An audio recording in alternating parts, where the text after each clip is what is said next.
भाई ब्रह्मचर्य कोई खिलवाड़ नहीं है। आज जो बच्चा लोक परलोक कुछ नहीं जानता, वही कल व्यभिचार में उतरकर ऐसी जगह खड़ा हो जाएगा कि खुद नहीं जान पाएगा मैं कहां से चढ़ रहा था, और दोबारा उठने का उत्साह भी कभी नहीं आएगा। आपको लगेगा नहीं कि क्या हुआ, मैं कहां भ्रष्ट हो गया। ऐसी जगह खड़े हो जाओगे कि जान भी नहीं पाएगा कि मैं कहां चढ़ रहा था, दोबारा उत्साह भी नहीं आ पाएगा। अभी बच्चा न तो लोक को जानता है, न परलोक को जानता है, न हित को जानता है, न अहित को जानता है। अभी उसका ब्रह्मचर्य किसी काम लायक नहीं हुआ और वह उतर गया वे विचार में। क्या होगा उसका जीवन? अगर आप वाणी में संयम रखते हैं, भजन करते हैं और सत्य बोलते हैं तो आप जो बोलेंगे वही होगा। लेकिन श्रवण इंद्री से गंदी बातें सुने, वाणी से गंदी बातें बोलें, रसेंद्र से गंदा भोजन करें और सोचें कि ब्रह्मचर्य रह जाएगा, तो बिल्कुल नहीं, कदापि नहीं। ब्रह्मचर्य कोई खिलवाड़ नहीं है। जो इस मार्ग पर, अध्यात्म मार्ग पर, आनंद मार्ग पर चलना चाहते हैं, उन्हें एक इंद्री के संयम के लिए पांचों इंद्रियों पर संयम करना होगा। ज्ञान इंद्रियों पर एक बात सुधारने के लिए ब्रह्मचर्य की रक्षा तभी संभव है जब सर्वतोभावेन ब्रह्मचर्य होगा। एक जनेंद्र के ब्रह्मचर्य की पुष्टि का जब आप लक्ष्य कर लोगे, तो उसकी पुष्टि के लिए आपको सर्वतोभावेन ब्रह्मचर्य धारण करना पड़ेगा। सबसे पहले नेत्र का ब्रह्मचर्य। नेत्र किसी को भी देखकर भोग कामना कर लेते हैं, भोग बुद्धि से देखते हैं वस्तु को, व्यक्ति को। किसी को भी नेत्र से विचार हो रहा है, इसलिए सावधान रहना चाहिए। जैसे नाटक, सिनेमा आदि हैं, वहां तो जान रहे हो कि चित्र है, पर उनमें जो अभिनय करने वाले जन हैं वे तो संसारी जन ही है ना। उनका पहनावा, उड़वा, हाव भाव, अंग प्रत्यंग अगर आप भगवत भाव से युक्त हैं तो संपूर्ण सृष्टि में कहीं भी दृष्टि जाए अपने प्रभु की भावना होती है। पर वहां तक पहुंचने के लिए आपको यह त्यागना होगा ना, आप किसी का अनुकरण न करें, आप अपनी स्थिति को देखें। अगर आप किसी का अनुकरण करते हैं कि हमने उनको देखा है, वे टीवी देख रहे हैं, तो टीवी में क्या देख रहे हैं, कहाँ स्थिति, हमें क्या पता। हमको जहां पहुंचना है उसके लिए हमारे लिए बाधक है, हमें नहीं देखना है। अगर आप मान लें कि कोई नाटक ही देख रहे हैं, कोई सीरियल ही देख रहे हैं, पर उसमें अभिनय करने वाले तो संसारी भोगी पुरुष है ना, आप कोई त्यागी जितेंद्रिय महात्मा को थोड़ी देख रहे हैं, तो उस देखने में तन्मयता आती है। जिसको हम देखते हैं उस पर हम आसक्त होते हैं, तभी तो उसका सुख दुख अनुभव होता है। देखो, कोई ऐसी रोने वाली सीन आए तो रोना आ जाएगा, हंसने वाली आ जाए तो हंसना आ जाएगा।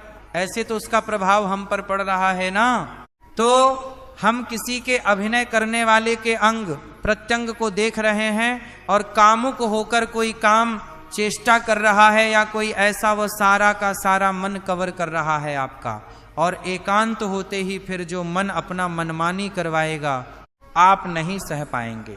इसलिए नेत्र का ब्रह्मचर्य सबसे पहले शुरू कीजिए। आपको वह चीज नहीं देखनी, वो बात नहीं पढ़नी, वो दृश्य नहीं। श्रीमद् भागवत में वर्णन है, कोई पशु पक्षी भी मैथुन कर रहा हो, अचानक दृष्टि गई तो मानसिक प्रणाम करके दोबारा दृष्टि नहीं जानी चाहिए। इसलिए लिखा है कि आप एक धनुष भूमि को देखकर, एक धनुष, इसमें किसी की हानि नहीं होगी, आपकी भी हानि नहीं होगी। आप एक धनुष भूमि देखकर ही चलिए। मतलब बहुत लंबी दूरी देखने की जरूरत नहीं है, बहुत दृष्टि उठाकर इधर उधर गर्दन हिलाने की जरूरत नहीं है। और जैसे कि कोई टक्कर मार सकता है, तो देखो जिनको प्रारब्ध अनुसार टक्कर लगनी होती है ना, वो चाहे जितनी सावधानी से चलो, वह प्रारब्ध आकर दंड देता है। अन्यथा सीमा की चाप सके को तासु बड़ रखवा रमापति जासु। आप जा रहे हो भगवत चिंतन करते हुए, तो प्रभु का नाम आपका पहरेदार, अंग, रक्षक है। कोई बाल भी बांका नहीं कर सकता। आपका प्रारब्ध यदि आया है, प्रभु से पास हो गया है कि आपको यह दंड मिलना चाहिए, फिर मिलेगा, आप निश्चिंत रहिए। रही है प्रभु का जो विधान है वह मंगल करने वाला है।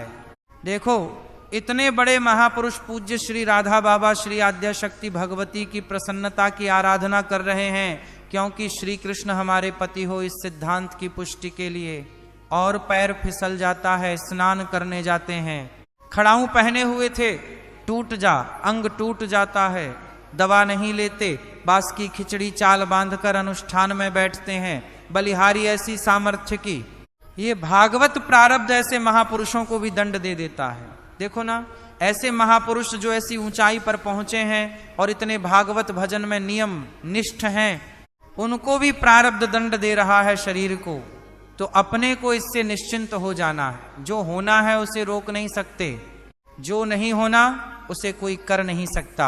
अपने आराध्य देव के चिंतन में ज्यादा नेत्रों को इधर उधर दौड़ाने की जरूरत नहीं है। नेत्र का ब्रह्मचर्य, फिर वाणी का ब्रह्मचर्य, बहुत बड़ा प्रभाव पड़ता है इससे। यदि आप जबान से अश्लील बातें, गंदी बातें, कामुक बातें करेंगे तो आप ब्रह्मचर्य रह ही नहीं सकते। अगर आप वाणी से परस्पर शरीर आकर्षण वाली बातें करेंगे, बस आप गए। चाहे वो स्त्री शरीरधारी साधक हो या पुरुष शरीरधारी, परस्पर आकर्षण संबंधी यदि वाणी खुली आपकी, तो वाणी के विचार से आपका जनेंद्रिय का व्यभिचार प्रारंभ हो जाएगा। आप रोक नहीं सकते, नहीं रोक सकते। इसलिए वाणी से भी कोई ऐसी वार्ता न कीजिए जिससे आपके अंदर काम वेदना बढ़े। श्रवण इंद्री का कान से गंदी बातें, व्यभिचार की बातें, कामुक बातें सुनना जिससे हमारे हृदय में कामना जग जाए, बिल्कुल नहीं। भले वो किसी को लेकर टीका टिप्पणी की जा रही हो। देखो, वो साधक है, उसको हमने देखा वहां ऐसे देख रहा था, वैसे कर रहा था। वो तो आपको समझ में आ रहा है कि किसी साधक की बात करें, वो तुम्हारे नाश के लिए उपाय कर रहे हैं। जो आपको ऐसी बात बता रहे हैं, क्यों? क्योंकि आप भी तो साधक हैं। श्रवण इंद्री का व्यभिचार हो रहा है। आराध्य देव के सिवा और कोई बात कान से सुनना वे विचार कहते हैं। इसलिए महाप्रभु कहते हैं, श्रवण फूटो जो अन सुनो। ऐसा हमारा अगर कान कुछ और सुने तो फूट जाए, नेत्र कुछ और देखें तो ये नेत्र नष्ट हो जाए, वाणी कुछ और बोले तो मुख हो जाए। हमारी श्रवण इंद्री का व्यभिचार नहीं होना चाहिए। धर्म की बात, अपने आराध्य देव की बात, शास्त्र सम्मत बात हम श्रवण करें। अन्यथा अगर कोई ऐसा मित्र है या हमारा साथ में रहने वाला है, कोई किसी भी साधक की को लेकर बात कर रहा है, तो भी हमें कान में अंगुली डालनी चाहिए। हम कोई ईश्वर थोड़ी कि हम किसी को संभाल लेंगे। हम अपने को नहीं संभाल पा रहे। हमारे सामने किसी की बात मत करो। ऐसी करना है तो प्रभु की चर्चा करो, अन्यथा मत करो। तो अगर आप श्रवण इंद्री का ब्रह्मचर्य, वाक इंद्री का ब्रह्मचर्य, नेत्र इंद्री का ब्रह्मचर्य और त्वगेंद्र का ब्रह्मचर्य, अनावश्यक किसी को स्पर्श मत करो। परस्पर विरोधी शरीर को तो भूल कर मत करो। विरोधी शरीर जैसे हमारा पुरुष शरीर है, सामने स्त्री शरीर है, तो किसी भी तरह से सेवा के लिए संकेत करना या किसी भी सेवा के लेन देन में बचाव पक्ष में रहो। यहां रख दीजिए सामान, फिर आप उठा लीजिए। सीधे हाथ में सामान लेना नहीं, सीधे हाथ में सामान देना नहीं, जमीन में रख दीजिए। बहुत पवित्र है तो आप कुर्सी पर जो भी आसन, उसका हाथ में लेने का नहीं। परस्पर विरोधी भाव वाले शरीरों का स्पर्श बिल्कुल निषेध है, किसी भी कारण से न किया जाए। मान लीजिएगा ये बहुत मतलब है। यदि आप इसमें चूक कर गए तो धीरे धीरे आप फिसल के वही खड़े हो जाएंगे जहां से चढ़ना मुश्किल है। किसी भी शादी का, किसी भी साधक को परस्पर लेन देन हाथ में नहीं करना चाहिए। मानो हमारी बात आपको माला देनी है, चौकी पर विराजमान करो, हम उठा लेंगे। हमें कोई सामग्री या सामान रखिए, आप उठा लीजिएगा। कभी भी कोई भी परस्पर मुस्कुराहट, बातचीत, ऐसे कोई इशारे यदि दिखाई दे तो आप बचो और उसको बचाओ। साधक है, साधिका है, उससे गलती हो सकती है, आपसे भी गलती हो सकती है। आप सत्संग सुनते हैं, आपको लगा कि इसकी मुस्कुराहट, इसकी कुछ चेष्टा ऐसी दिखाई दे रही है जो हमारे अंदर कामुकता पैदा कर सकती है, उसको भी बचाओ और स्वयं बचो। तो भगवान आप पर प्रसन्न हो जाएंगे। वो देख रहे हैं अंदर की बात। साधक को बहुत सावधान रहने की आवश्यकता है, इसको खिलवाड़ मत समझो। इसलिए कहा रहे हैं, ये अध्यात्म है, ये परमार्थ है। आपको लगेगा नहीं कि क्या हुआ, मैं कहां भ्रष्ट हुआ। ऐसी जगह खड़े हो जाओगे कि जान भी नहीं पाएगा कि मैं कहां चढ़ रहा था, दोबारा उत्साह भी नहीं आ पाएगा। बात अच्छे से समझ लीजिए। तो हमारी त्वगेंद्र का व्यभिचार ना होने पाए, सहसा किसी का स्पर्श, किसी की भी अगर सेवा करने का सौभाग्य मिले, फिर उसमें यह प्रश्न नहीं उठता। अगर कोई गिरा पड़ा है, भला ऐसी स्थिति में कि मुझे अत्यंत आवश्यक उसे उठाना, अगर नहीं उठाते तो कष्ट पा रहा, अचानक कोई गिर जाए, फिर हम ये नहीं देखेंगे, फिर ये हम सूत्र नहीं स्वीकार करेंगे कि अब हम तो ब्रह्मचारी हैं, अब हम खड़े खड़े देख नहीं उसको। अत्यंत आवश्यकता है हमारी। अब उस समय भूल गए अपने आप को और उसको उठाकर अगर हमें अस्पताल ले जाना, अस्पताल ले जाएंगे, जरूरत है हम उसकी सेवा करेंगे। सावधान, वो भगवत भाव से की हुई सेवा तुम्हारे अंदर अध्यात्म शक्ति पैदा करेगी, काम भावना नहीं पैदा करेगी। हमारी माँ बीमार हो और हमें उसे पता चला कि सोच कर दिया है, हमें सोचा पड़े, हमें उसका मल धोना पड़े, तो क्या हमें काम जागृत हो जाएगा? क्या मेरी माँ है? हमारी बुद्धि कभी ऐसी नहीं होगी। आपका पिता है, आप लड़की हो, कोई दूसरा रह नहीं गया और वो बीमार है, तो आपको ऐसी क्या काम जागृत हो जाएगा? अगर ऐसी सेवा में काम जागृत होता तो कोई नर्स ही अस्पताल में नहीं होती। हर सेवा उसको करनी होती है, नर्स को, चाहे वो स्त्री शरीर हो चाहे पुरुष शरीर हो। परस्पर विरोधी शरीरों की सेवा पर कहीं काम थोड़ी जागृत होता है, अगर, क्योंकि उसको अपने सेवा धर्म से मतलब है। यह सेवा के समय सूत्र को ना देखा जाए, पर ध्यान रखें, अत्यंत आवश्यक जहां आपके सेवा नहीं हो सकता, वहां अगर हमें ऐसा अवसर मिलता है कि सेवा उसे हो सकती है, तो हम पहले उसे प्रेरित करेंगे। मगर ऐसा है कि अब कोई नहीं है, फिर हमारा परम धर्म जागृत हो जाता है परहित का। अगर हमारा कोई निंदा भी करें, कोई शरीर की भी हानि हो जाए, अब हम परवाह नहीं करते। परहित सरिस धर्म नहीं भाई, इससे बड़ा कोई धर्म नहीं है। पर ध्यान रखें, भगवान को साक्षी करके, यह उस समय की बात है जहां बिल्कुल कोई अब गुंजाइश नहीं रह गई है। तो अगेंद्र ऐसे सहसा किसी आप पुरुष शरीरधारी पुरुष को विसहसा, इससे आप में शक्ति जागृत होगी। यदि आप वाणी को मौन रखते हैं, भगवान नाम जप करते हैं और सत्य बोलते हैं, तो आप जब कभी जो कुछ भी बोलेंगे वैसा ही सत्य होगा। गांधारी जी ने कोई तप नहीं किया था। जब सुना कि मेरा विवाह धृतराष्ट्र से हो रहा है, जो बाह्य नेत्र रहित है, उसी समय पट्टी बांध ली कि जब मेरा पति संसार को नहीं देख सकता तो मैं भी संसार को नहीं देखूं। जब मेरा पति मेरे रूप को नहीं देख सकता तो मैं भी किसी के रूप को नहीं देखूं। पट्टी बांध ली थी। जब महाभारत का युद्ध चल रहा था, बड़े बड़े वीरों को मार गिराया जा रहा था, गांधारी ने दुर्योधन से कहा, सुन, मुझे पता है कि भीम की गदा को तू झेल नहीं पाएगा, क्योंकि सबसे बड़ी बात भगवान का वृद्ध हस्त उनके ऊपर है। दूसरी बात, वो पवन पुत्र है। जब अपने आवेश में आ जाएगा तो तेरी सामर्थ्य नहीं कि उसकी गदा के प्रहार को तू सह सके, पर मैं तुझे शक्ति प्रदान करूंगी। मैं एक पतिव्रता हूं, आज तक कभी पति का वर्ण करने के बाद कुछ देखा नहीं है। मैं अपने नेत्रों की पट्टी खोलूंगी, तू नंग होकर मेरे सामने आ जाना। मेरी दृष्टि पड़ते ही वज्र का शरीर तेरा हो जाएगा। किसी की सामर्थ्य नहीं कि तेरे उस अंगों को तोड़ सके। भगवान सब कुछ जानने वाले हैं। भगवान भक्त पक्षपाती होते हैं। भगवान का स्वभाव भक्त का पक्षपात ले रहा होता है। वह अपने महल से कॉरिडोर से जा रहा था, गांधारी जी के पास भगवान आ गए, छट से तुरंत उसने हाथ ऐसे लगा लिया। शर्म आनी चाहिए, या तो हस्तिनापुर के सम्राट पद पर अभिषिक्त होने के लिए तैयारी कर रहा है, नंगे घूम रहा है गली में। उसने कहा, गली में नहीं, मां के सामने जा। मां के सामने जा रहा है। अरे कोई बच्चा है, ऐसे जाया जाता है मां के सामने? उसने कहा, मां ने कहा है कि हम पट्टी खोलकर तुम्हें देख लेंगे तो तुम्हारा शरीर वज्र का। चलो, माना मां की आज्ञा का पालन करो, थोड़ा इन अंगों को तो ढक लो। तुम तो बड़े हो, कोई बच्चे थोड़ी मां के सामने ऐसे चले जाओगे। ढकना चाहिए तुम्हें। वापस कर दिया।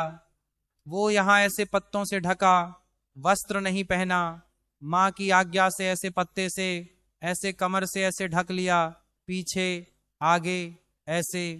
गांधारी जी ने पट्टी खोली और जो देखा, पूरा शरीर वज्र का हो। ये क्या किया तूने?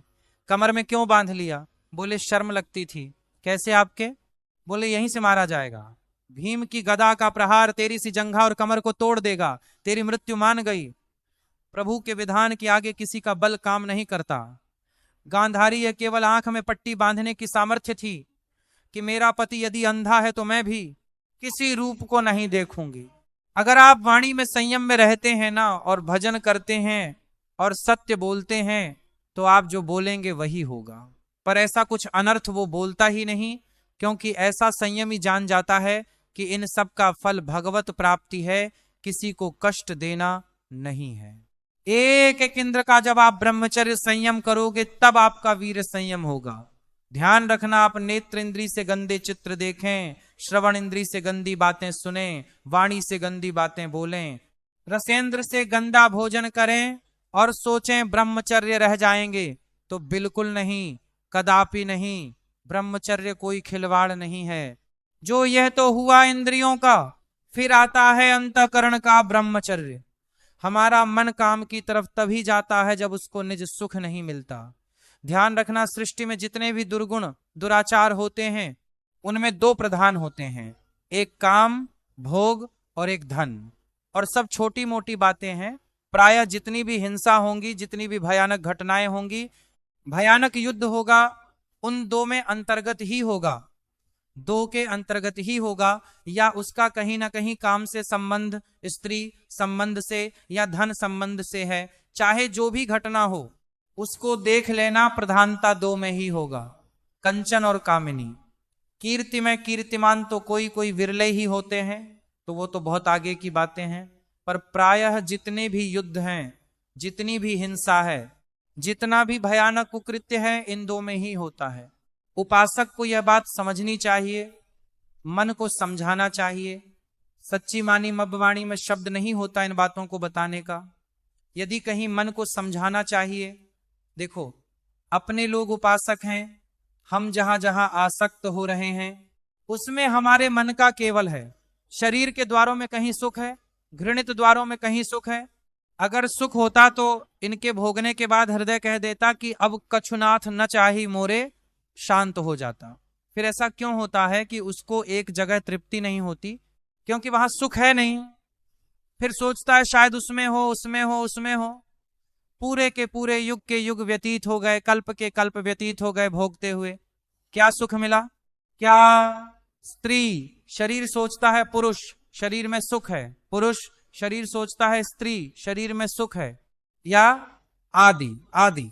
अगर सुख होता तो पूरे ब्रह्मांड में पशु पक्षी कीड़ा मकड़ा सब मैथुन धर्म से युक्त हैं, ये सब सुखी हो जाते हैं ना। जो जितना भोगा सकते उतने दुखी। देख लो अशांत, क्लिष्ट, परेशान और पापाचरण युक्त। ये क्या है? मन को समझाइए। वैरागी भगवत मार्ग का पथिक मन के द्वारा ऑपरेशन करता है हर वस्तु का। ये सब इसको ऐसा ना समझे कि बड़ी गुप्त बातें हैं। गुप्त बातें प्रिया प्रीतम के दिव्य चिदानंद में रहस्य की यह गुप्त बातें नहीं। इनको समझो खोलकर। यदि आप किसी भी तरह से हस्तमैथुन आदि के द्वारा, गंदे दृश्य देखकर, गंदी क्रियाओं के द्वारा आप अपना नाश करते रहेंगे तो ना आप इस लोक में सुखी रहेंगे ना परलोक में। मान लीजिएगा ये बातें ना तो कही जाती हैं और ना सुनी जाती हैं और ना समझी जाती हैं। इसीलिए हमारा बहुत ही आगे की पीढ़ी जो सनातन धर्मावलंबी, जो भागवत हर देश से महान भारत देश को क्यों कहा गया? ऐसा भी है कि अन्य देश स्वीकार किया जाता है कि हमसे धनी है, स्वीकार किया जाता है कि वैज्ञानिक तत्वों में हमसे आगे हैं, पर भारत को महान धर्मशाली देश कहा गया है। कोई भी किसी भी देश का धर्म गुरु हो, हमारे देश में आएगा, हमारी ऋषियों के सूत्रों से ही अपने धर्म को पुष्ट करेगा। सबका मूल जड़ भारत धर्म का है। कहीं भी हो, कहीं भी देख लो, चाहे जिस देश का नाम लो, कहीं ना कहीं किसी भारत के ब्रह्म ऋषि की छाप लेकर के डोल रहा है। भारत भोग प्रधान देश नहीं है, भारत धर्म प्रधान देश है। यहाँ धर्म गुरुओं के द्वारा धर्म स्थापना करके चलाया जाता है। यहाँ आज जो हम समझ रहे हैं कि बाहरी परिपाटी हमारे भारत में आ जाए तो भारत आधुनिक और सर्वश्रेष्ठ देश माना जाएगा, कभी नहीं। भारत अपनी परिपाटी से चलता है, तब सब देशों के ऊपर राज्य करता है। किसी भी